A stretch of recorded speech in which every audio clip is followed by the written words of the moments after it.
Hi, friends. This is John, and welcome back to the Regenerative Agriculture Podcast, where we talk about all kinds of fun topics related to regeneration, and particularly regeneration in the context of farming, farm landscapes, soil health, plant health, livestock health, and just overall ecosystem health. And I've been looking forward to the conversation we're about to have today for some time because it speaks to a fundamental aspect of regeneration that I have not touched on here on the podcast before. And I've shared these thoughts a number of times in the last year or so in several different keynote presentations. But when we think about regeneration, regeneration is fundamentally about regenerating relationships at all levels, regenerating relationships between soil microbes and plants, between livestock and the landscape, between farmers and their suppliers, between farmers and the people who buy their products from them. It's kind of a universal. And when you think about regenerating relationships, a degraded relationship is a relationship that is very extractive. It's a relationship that is transactional. It's a relationship that is competitive, and or you could simply call it a win-lose relationship. And the opposite of that are relationships that are cooperative, collaborative, and where there is a true alignment and a working together for the greater good of the whole. These really truly synergistic relationships. And one of the fundamental relationships that needs to be regenerated, in order for regeneration to take place at a landscape level, is to regenerate the capacity for stewardship, to get more people who have loving, caring relationships with the land and with ecosystems back into rural communities. And for that to happen, we need better economic flows back into rural communities. And this is a fundamental aspect of regeneration. So I am delighted to welcome to this episode Amy Williams from Citizens of Humanity. I have been very impressed with the leadership role that Amy and her team have taken in developing these types of regenerative relationships with the growers that they are buying from. So Amy, thank you for being here. I've been looking forward to this conversation. I'd love for you to tell us a little bit about your pathway, your journey. What brought you to this work that you're working on now with Citizens of Humanity and the unique approach that you've taken? First of all, thank you for having me. We have been in a learning journey for the last couple of years. And when we started it, I'll first say that your name came up from a variety of sources and a variety of people as setting, I think, a standard for both leadership and partnership and knowledge sharing in the industry. So it's a pleasure to be here, number one. Our journey and my own personal journey started almost around the same time. I personally have been in the apparel industry for almost 30 years, starting as a salesperson back in the 1980s at a department store when that was sort of the mainstay of American retail. Our company started about 20 years ago. And when Citizens of Humanity was born, one of the inherent practices of the leadership and the ownership team was to ensure that there was a direct relationship with the team members that were manufacturing and sewing our garments and jeans. They made a conscious choice to do that production in Los Angeles, where people and employees were being appropriately compensated and were looked at as part of a supportive ecosystem. Years later, I joined the company about 14 years ago, and we continued on the path of being focused on manufacturing and having strong relationships with our mill partners. And like many, we examined and really thought about different sustainability practices we could put into place. And they included everything from making sure we didn't overproduce to paying what would be appropriate prices for the garments, not negotiating those prices down, shaving a nickel so we could make more money. And long story short, a couple years ago, one of our forward thinking mill suppliers said, all of the work that you're doing is wonderful, and we're proud to be deep partners with you. But we've missed a very, very important part of the conversation. And we need to go and let's look back actually at raw materials and how the raw materials that go into all of these products are developed and grown and farmed, and who it is that's on the land actually doing that work. And so for us, 3 years ago, after watching the film Kiss the Ground, we all had, frankly, a really big and deep awakening, which was to say, oh my gosh, how did we, after 20 years and 30 years in the industry, not know that the choices that we either were or were not making could have this effect on both the environment, the land, people, and it was a real exciting time for us to dig a lot deeper, learn a lot, and head down a different path. When you started thinking about the connections and the relationship with growers and heading down a different path, there's an element of looking at cotton. Cotton is a significant crop here in North America and around the world, but it's not a crop that people eat. And so it's certainly true for me that historically I tended to discount the potential impact and to just say that, well, our number one priority, if we want to look at regeneration and improving the collective quality of life on the planet, that we need to focus primarily on the production of the foods that people actually eat. And that doesn't include very many corn and soybeans, at least not directly either, for that matter. And so you've succeeded in shifting my perspective on that quite a lot. What do you think is the possible or the potential impact? What are the implications of cotton being farmed regeneratively and being rewarded appropriately? Yeah, so one of the things that I've learned is, there are 118 million bales of cotton are farmed globally, right? And in America, there's upwards of 12.5 million acres of cotton that's farmed. So in order, China, India, and then the US they represent about 50% of the cotton growth around the world. So we think two things. Number one, the largest natural fiber that's used in the apparel industry is cotton. And when we think about the apparel industry and how much of a negative impact we've had on, again, both people and the planet, we believe, and I believe, it's our personal responsibility within the apparel industry to do all we can, while hopefully those in the food industry side by side are doing the same. So that would be the first way we think about things and why we think it's so important that those in the apparel industry move towards a regenerative future and a regenerative practices. The second part of it is we understand that cotton is a rotational crop. And cottonseed oil is also used in some cases to feed animal and livestock and so forth and so on. So there is an interconnection between food and cotton, scientifically one that you would better understand, but one that we recognize, again, our sort of interdependence. I think what's exciting is the food industry, much like they were on the forefront of organic, changing many consumers' understanding and appreciation for organic farming. I think the food industry is starting to make some significant and more public shifts. Most recently, the partnership between General Mills and Walmart and Sam's Club and their commitment on a large scale to invest and support regenerative farmers. So all of it together, I think back to your question, the scale of cotton and the impact on the industry and the world could be significant if we all moved in that direction. And we like to think at the end of the day, why not? Why would we, if there's a smart choice in front of us, why would we not get ourselves educated, support farmers that are on the ground who, as you said, are the stewards of the land so that we can change and lessen the negative impact that we're having? So obviously, I land with you on the perspective of why not, but I'm going to take the opposite point of view and just ask the challenging question of why. Why should we take this approach of incentivizing cotton grown in a certain way?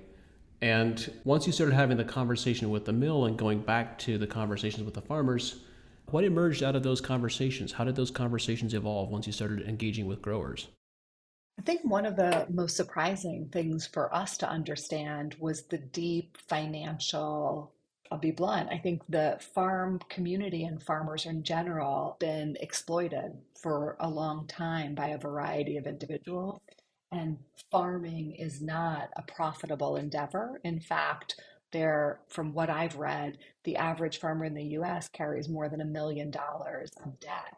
That's not sustainable. And so, how do we ask people to make long-term choices when short-term, in addition to conditions they can't control, weather, climate, bugs, water, et cetera, carry more risk and burden financially than they're already holding.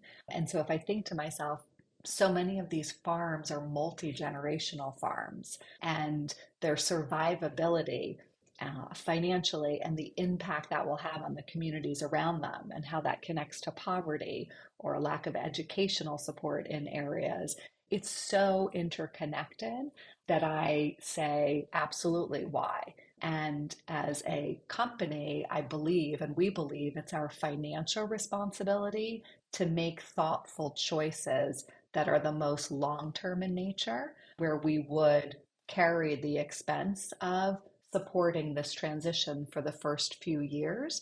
And then ultimately, we believe that the productivity and the health of the farms and farmers will improve. And so that investment will be the most thoughtful one we can make for our own generations to come. What has this translated to in terms of actual practice? Tell us a bit more about the context of Citizens of Humanity today, the scope of your organization, and the number of mills and farmers that you're working with. What is it exactly that you're up to? So right now, so we started the program in late 2021 in the planning stages. So 2022 was our first year working with farmers in the United States. That was a year where most of the outcomes were really positive. We had one farm that did not yield the cotton results that they had hoped to, and I'll come back to how we support them. And then 2023 was the second year. This year, we've worked with 11 farmers in the United States and 3 farmers in Turkey. The way the program works practically is very dependent on what each grower needs. So, from an economic perspective, we'll start there. We work and have the farmer let us know what they need, whether it's financial support for machinery, equipment, support for transitional products that they can use that would lessen their financial exposure and expense. There is then a price set for the cotton, and it's a premium for cotton that is grown using these regenerative practices and principles.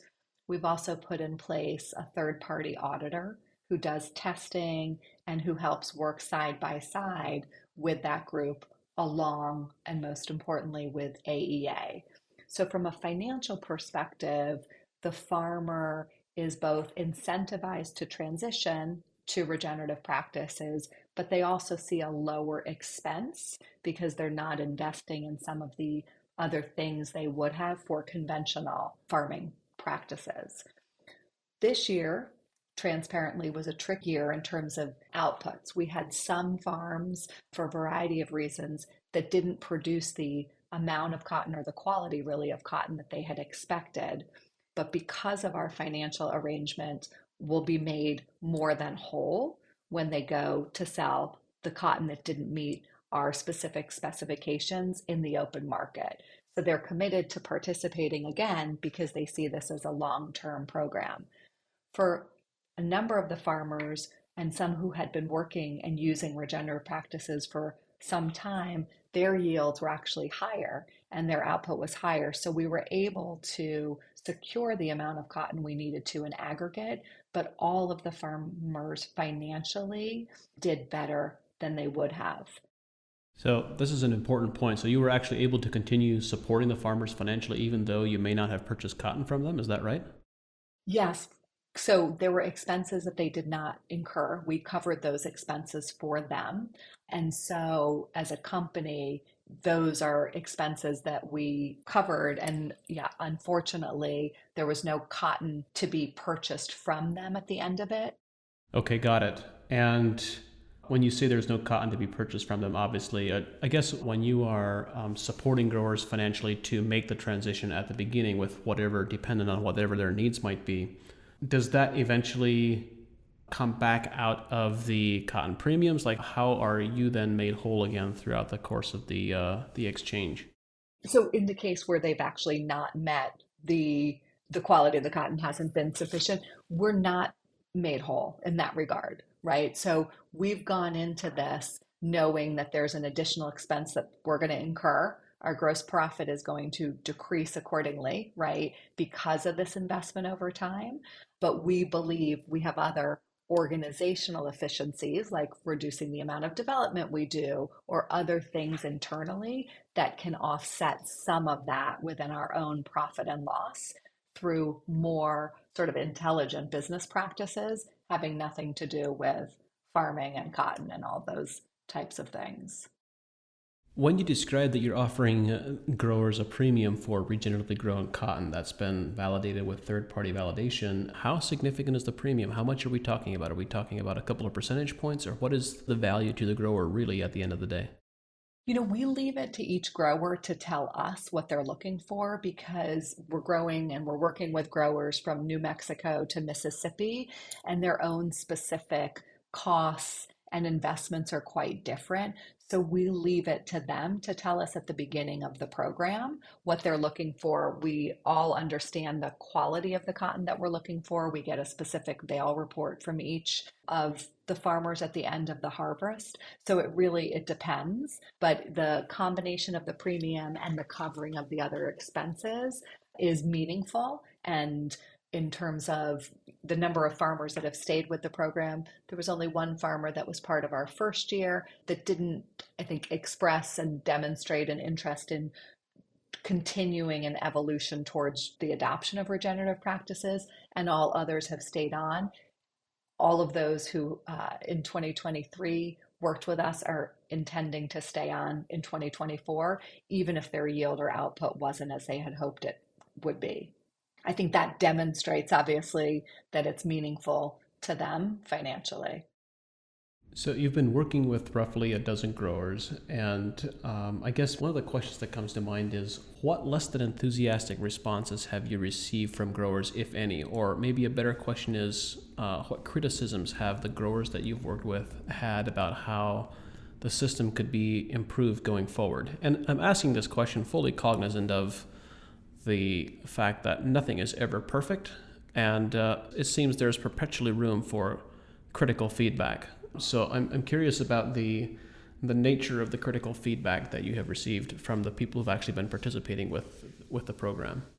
The most consistent thing that I have heard is the speed in which data and testing can be analyzed and therefore acted on, and the availability, and I would say the availability for more on the ground mentorship in that regard. This was the first year that we worked with a third party independent auditor who is incredibly smart and highly recognized, but she's a single individual looking to cover and test and analyze farms from New Mexico to Mississippi, Nebraska, all over the country who have immediate needs and are looking for real time feedback.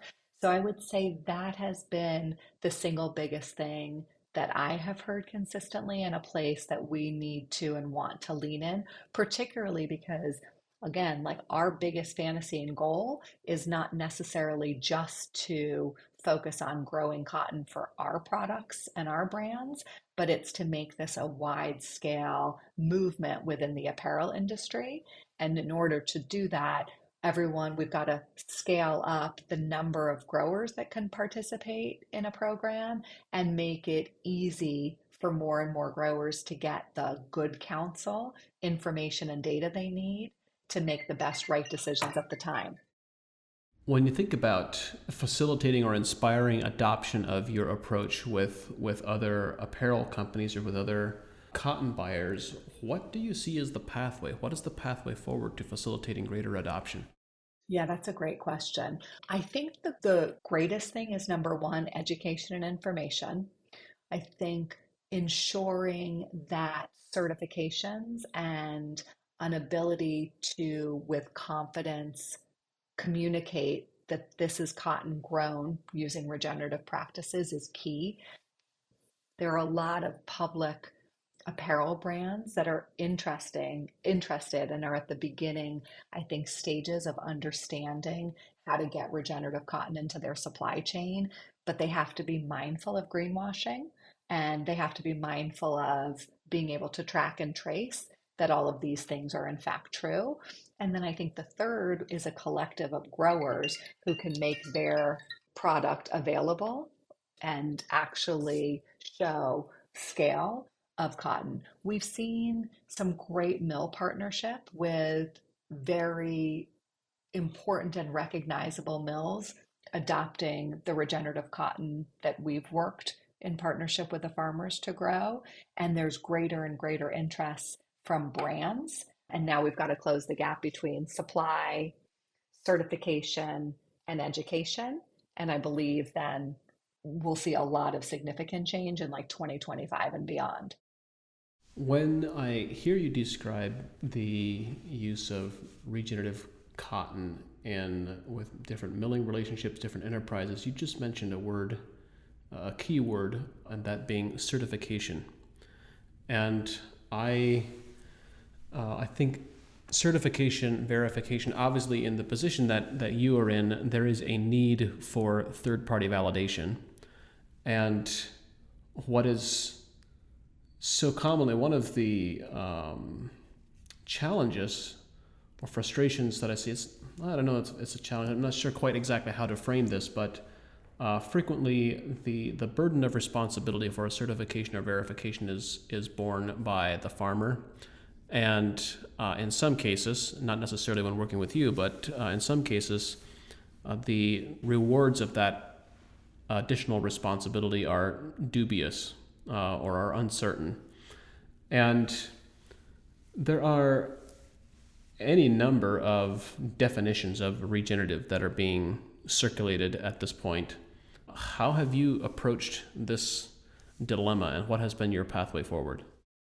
It's been a huge, I mean, I probably talked to 50 retail brands and folks at a variety of recognizable and respected companies. And I think it is the single biggest block between a widespread adoption and moving this forward. So I'm hesitating because I'm trying to be diplomatic, but I think one of the biggest challenges is there are a lot, or there are a few organizations that I think are obviously in the business of certification and making money.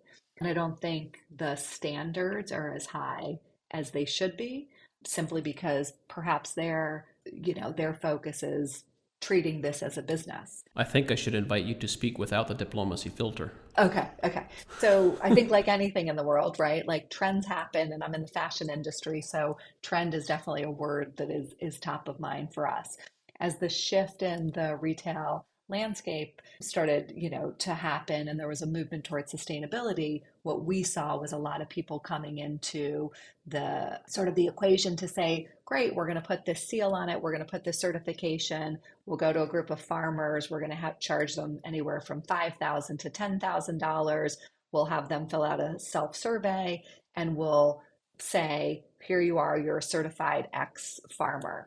But the practices and the work on the ground and a real intimate knowledge of how to transition a farm to measure, think about, and truly adopt regenerative practices is much more nuanced than that. And so, one of the ways we got around it is one of the founders of the company and someone who really spearheaded the relationships that we have with the farmers and thought about this entire project and program day and night is a lawyer by background. And so by nature, the first thing he does is say, what in this like doesn't make sense and what is not real. And so while it would have been really easy to get certifications for all of the farmers that we worked with, and we actually suggested that the first US farmer go and get certified, when we saw the score and we saw the farm firsthand with partners from AEA and were on the ground, we were like, this wouldn't qualify, and we don't even want to invite them back next year. So, how can they be someone that's been given a passing grade and a good score? And so, the way I think we thought about it was like, we care more about doing the work than we do putting a label on something. And it's only when and through conversations with all of these other retailers where I've said that and like, tell me what you're asking for. What does the certification mean to you? What are the measurements that you have? The vast majority of people at companies could not answer the question, but it's on a checklist of things that they're being told to go out and get. And so we were patient and said, okay, what matters right now is we're going to adopt this and we're going to set a path for ourselves and people will come around. And so it's, one of the reasons we just kept saying, like, what is the right standard? Who has the expertise and an understanding? And how do we create something in the market that can withstand, frankly, our founders' scrutiny, which is what we've come to now and what we're excited about. And I think that, again, these other brands are well intending, right? But there's not enough intellectual curiosity to say, what am I really asking for versus like, oh, this is like the easy way out and I'm going to like cover myself by getting this. Less diplomatic, but I'm still a diplomatic person, so I was probably more diplomatic than.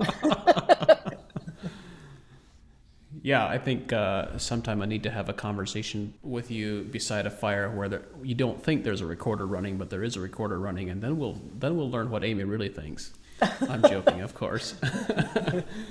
So when you think about the pathway that you have gone down, you indicated that you see a possible pathway for many brands, many apparel brands, to really take an active interest in this trend and go down this pathway over the course of the next year or two. What is the scale or the percentage of current production that you think could be impacted over the course of the next few years? I am like incredibly excited because we've had so many very direct conversations in the last 6 or 9 months, really holding people's feet to the fire, right? To use your fireplace analogy. So I've been, in conversations or at summits where people from really recognizable, and I'll name them here, American Eagle, The Gap, standing up and talking about sustainability efforts. And because many of them were my colleagues 20 years ago, I have absolutely no problem calling them and being very frank with them to say, it sounds good. Being slightly less diplomatic, is that it? Yeah, and being less diplomatic because you have the history and you also understand the why, right? So, like, showing up as part of a speaker series is not a heavy lift. And we can all gloss over and like make everything that we're doing sound really shiny and pretty and like it's the right thing. But if we take a giant step back and we say, well, what is the better thing and what is the harder thing to implement that's going to have a greater impact?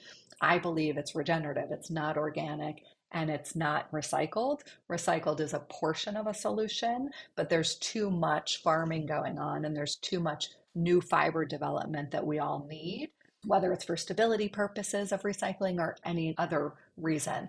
So yeah, I can be a lot less diplomatic with those folks and get them to engage. And so I believe there are many of them from those big companies. We have people like Aritzia testing a product with us. Faraday is adopting regenerative cotton through the programs and the conversations that we've had. And these are brands, some of them are multi-billion dollar global brands, some of them are smaller but fast growing and influential. And so my dream is that in the short term, we put a collective of brands together that are truly adopting this so more farmers see that, yes, in fact, this isn't, as it has been in the past, a one product concept or a collaborative little capsule of products that are going to come and go. That this is a true commitment to a supply chain that is going to transform the industry. And as you said, for the first time ever, farmers, mills, and brands are going to be in direct relationships with each other and actually have a very productive, longer term relationship. It is uncommon in the industry for an apparel brand or retailer to have a relationship with farmers. It just doesn't happen. Your relationship is with a mill, and a mill usually has a relationship with a cotton broker. They don't have relationships with farmers.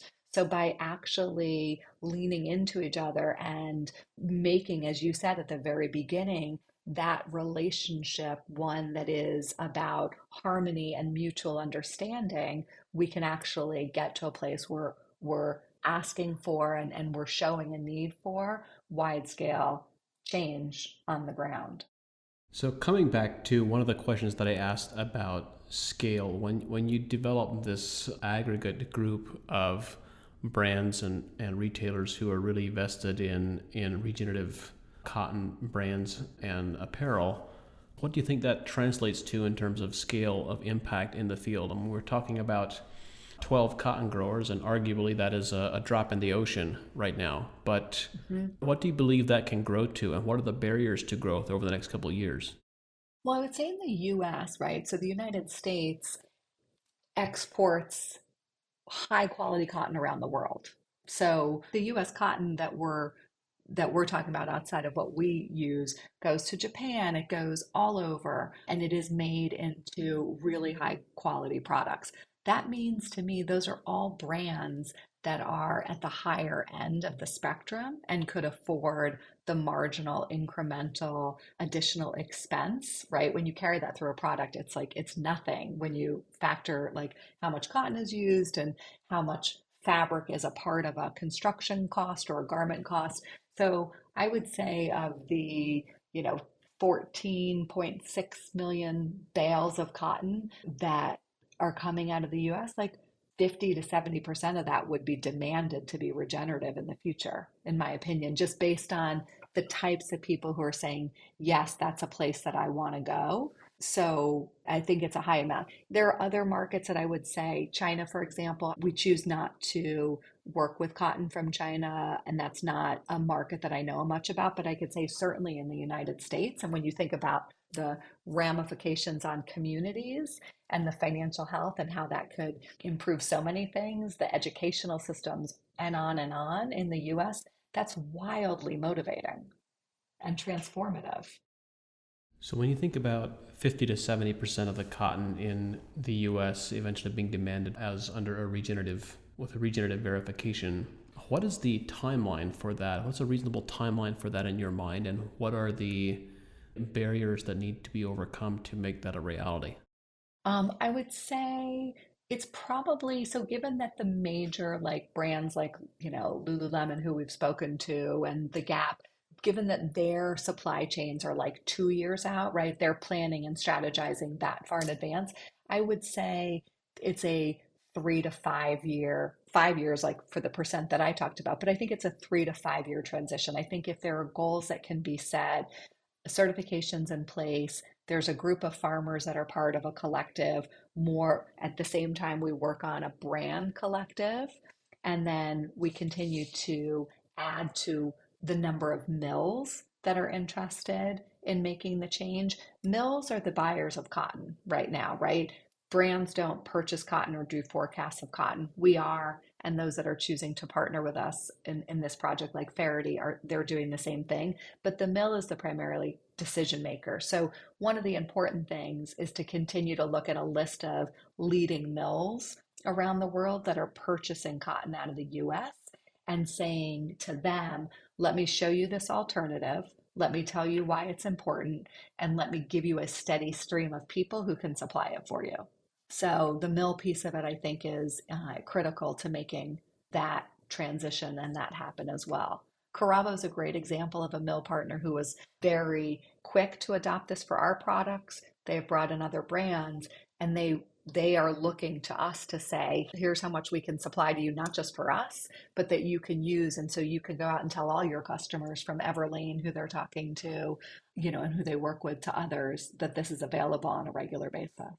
When I think about we're entering the 2024 growing season, and when I think about a 5-year time horizon, let's be generous and call it 6 and give it the convenient date of 2030. When I think about 50% of US cotton being in a regenerative system by 2030, that's not an unreasonable ask. I think certainly with the premiums being associated with that and the way that you've been rewarding the growers you've been working with, I think there will be tremendous appetite for that.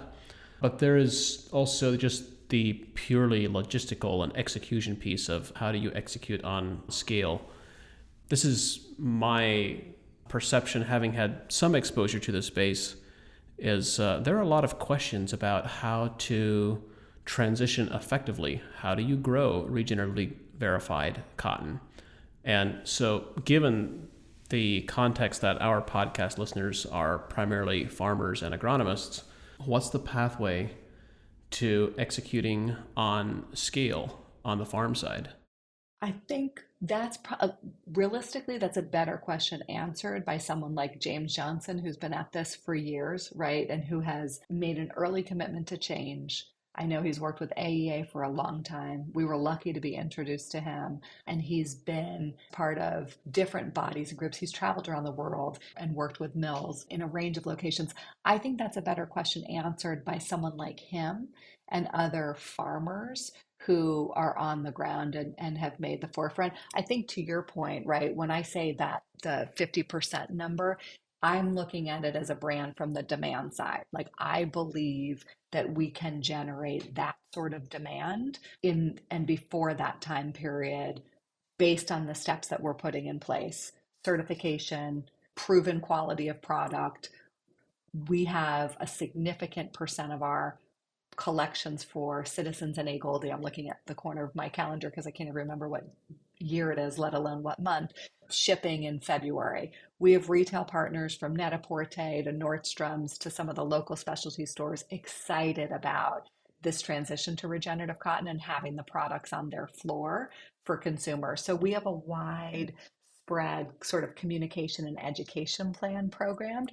So I'm talking about the demand from the brand side, but I think if simultaneously folks like James and Callie Noland and other regenerative farmers can show the path that they took, the things, as you said earlier, that didn't work, the stumbling blocks, and how we can address those.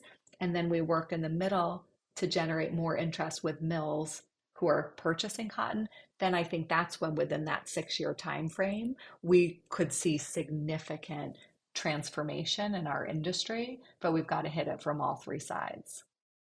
There's a part of me that says that this sounds too good to be true, and there's another part of me that really badly wants it to be true. So I wish you all kinds of success and encouragement on the pathway. When you think about, you have really been an innovator and really a driver of this change in the cotton space specifically, but the change in relationship that you are developing with your growers, and the transformed relationships that you're developing, causes me to ask the question, what advice do you have for other enterprises outside of cotton to take this approach? What have you encountered that has surprised you and intrigued you? And if you were to go down this pathway again, what would you do differently? Such a good question. Without sounding overly corny, I think I'm reminded that the name of our company, Citizens of Humanity, is in fact the truth, right? Like, we're all here and we have more in common than is different. And I think when you take the time to truly understand common, I would say values, I guess, but the common wants and the common struggles we all have, there's magic to be made. So I start there. I think that surprised me and also energized me, like the humanity of the farm teams that we've worked with, husbands and wives, multi-generational families, children in like videos and pictures of like working on the farm. Like, we're all trying to do the right thing, but we also understand our own knowledge base and where we can have impact and where we can lean into each other and help each other. So it reminds me, I worked at the Gap very early on in my career, and I was lucky to be 21 years old and given a lot of different responsibilities. But one of the things that I did that I got great joy out of was working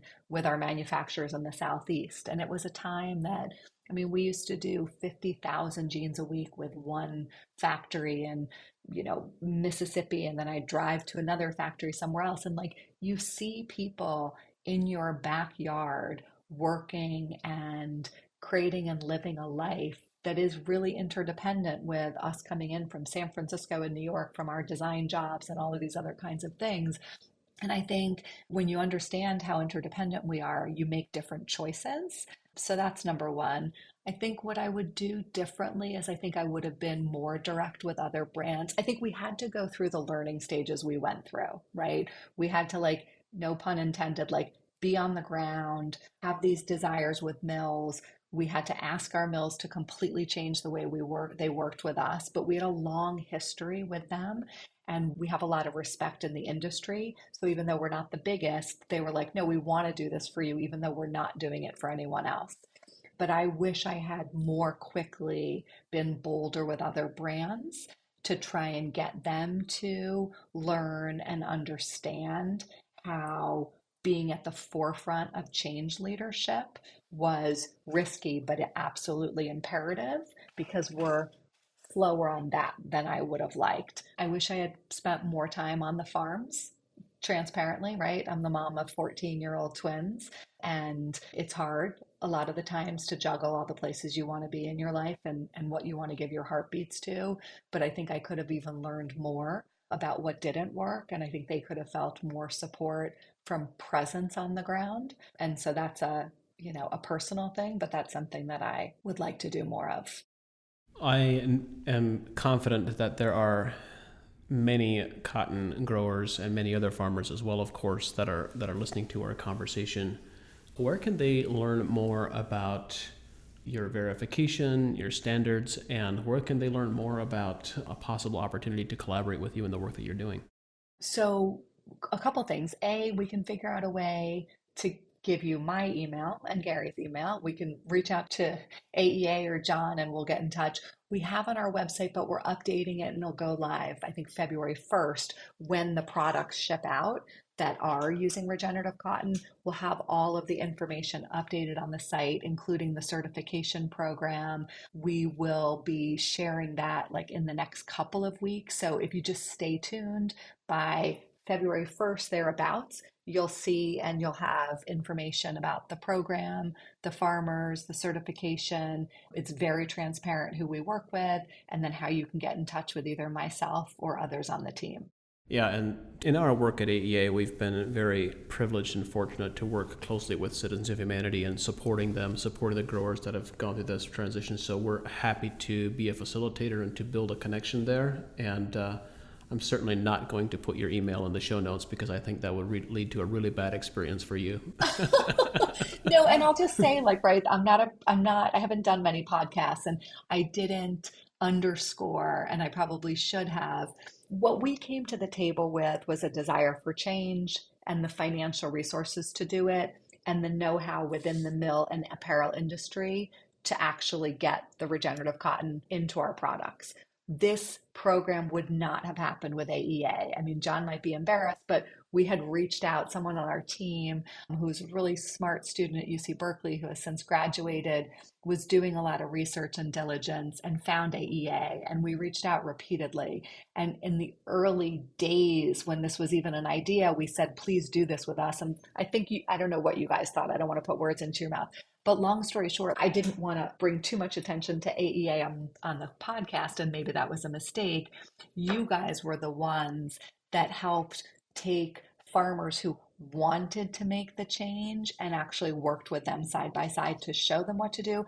And also longstanding folks like James, who you've worked with for years, continue to support him and their farming work and others that he knows. And so Citizens is like the quiet, thought leader and financial sponsor, and hopefully the disruptor in the apparel and mill industry. AEA is the one who worked magic with the farmers and who we intend to and we entrust to do the same for more people as we try and help build demand. So Next time I do a podcast with you, I'll say I'll do it all right. But I think that's like one of the things, one of the lessons is like know what you don't know. And the true form of regeneration and collaboration is relationships that you give as much as you get from. And we've had the great benefit of that with AEA, the whole team, and the farmers alike. Thank you, Amy. It's really meaningful to hear you say that. And I know I had, our audience can't see it, but I had a big smile on my face when you were sharing that. So thank you for sharing that. But it is really, the last sentence you said really captures the ethos of what is so important, and that is truly synergistic relationships where you give and receive, and where it really is a win-win partnership. And I know it's that type of a relationship that we've had kind of in some ways indirectly with your organization, in the sense that we are both supporting the growers. We're both supporting farmers. They are the keystone, if you will, that is creating a reason for being for both of us. And yet it is that type of synergistic relationship that I am delighted to be a part of, because it's so important to me as an organization at Advancing Eco-Agriculture. I don't want us to be an organization that does regeneration, but an organization that is regenerative, and it's down to its very DNA, which is, we launched last fall. Actually, we're still running it, and we'll still be running when this podcast airs. We're still running a crowdfunding campaign, because I wanted to provide a pathway for our community to be able to participate in and be a part of the organization, so that we truly do have alignment of interests at all levels. And these relationships and these interconnections are so valuable, and they are a major driver for me personally. It's something that I like to see develop and evolve. Yeah. And we all make each other better. I was on a panel and I saw Paul was on recently, and I was like listening to like how they started their family chicken farm, and then the work that he's doing now with like a major food corporation. And I saw that you talked to him, and it's like we're all traveling in different circles, but we're all focused and interested in doing the same thing. And I learned in the 40 minutes that I had the chance to exchange ideas with him, I learned so much, and it changed what I thought was also possible on a bigger scale because of his work in the food industry. And then there you were talking with him, I think last month. So I find that fascinating. So many synergies, so many opportunities, so Yeah, little time. Let's have fun and get to exactly. it. Well said. Well, Amy, thank you. Thank you very much for being here and for sharing your knowledge and wisdom and experiences. I wish you all success, and I really hope and intend that you shall get to 50% of cotton acres in the U.S. to be regenerative verified by 2030. 2030, you gave us a good tangible goal. Yeah, you've got that line in the sand now. I do. I do because I'm firing off. I'm in the process of like reaching back out to some of the bigger retailers, and I'm like, okay, here we go. Yeah. So now I can use that, the benchmark. Thank you. Thank you, John. It was really always a pleasure to talk with you. Thank you kindly. Let's talk more soon. The team at AEA and I are dedicated to bringing this show to you because we believe that knowledge and information is the foundation of successful regenerative systems. At AEA, we believe that growing better quality food and making more money from your crops is possible. And since 2006, we've worked with leading professional growers to help them do just that. At AEA, we don't guess, we test, we analyze, and we provide recommendations based on scientific data, knowledge, and experience. We've developed products that are uniquely positioned to help growers make more money with regenerative agriculture. If you are a professional grower who believes in testing instead of guessing, someone who believes in a better, more regenerative way to grow, visit advancingecoag.com and contact us to see if AEA is right for you. Thank you for listening, and we look forward to working with you.